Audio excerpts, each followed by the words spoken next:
Readers, this is for you and for the staff. Thank you.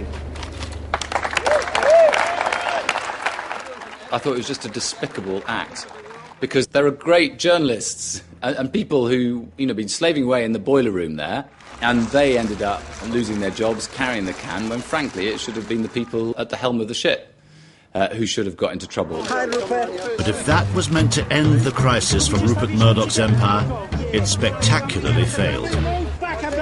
Rupert has no idea what to do, how to react, what to say.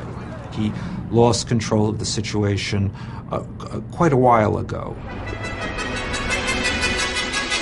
Now the British political establishment raced to a remarkable agreement. News International, which had exercised so much power and influence, was suddenly without friends.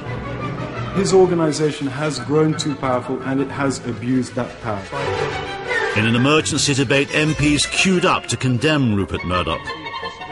Their links with the criminal underworld, their attempt to cover up law-breaking and pay for people's silence, tell the world all we need to know about their character.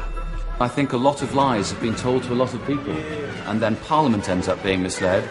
I think that is a major constitutional issue for us to face. The handful of MPs who'd taken Murdoch on were now speaking for the rest.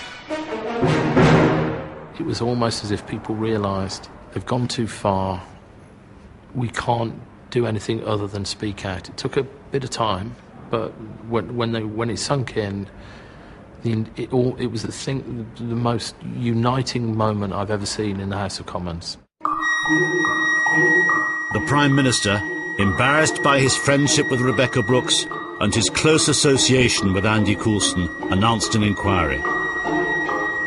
It's on my watch that the music has stopped.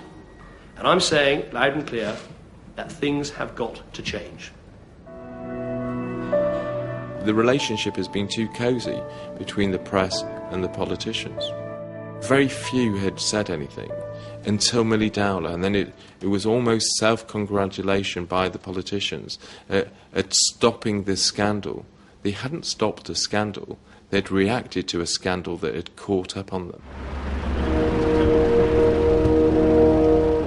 Rupert Murdoch is in full retreat. His bid for the rest of B-Sky B has been abandoned. After years of denial from News International, he's said sorry to the country and promised to cooperate fully with the new police inquiry. Millie Dowler's family received their apology in person. Mr. Murdoch, will you tell us what you said to Millie Dowler's family? Private meeting. Did you apologise to the Dowler family? Law-breaking in one small corner of Rupert Murdoch's business empire and the attempt to conceal it now threatens its very foundations.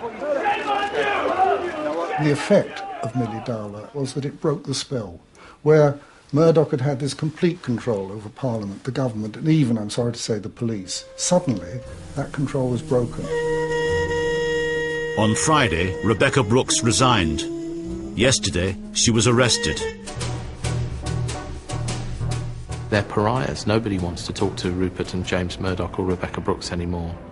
I think if you was to have a central London party next week, nobody would turn up.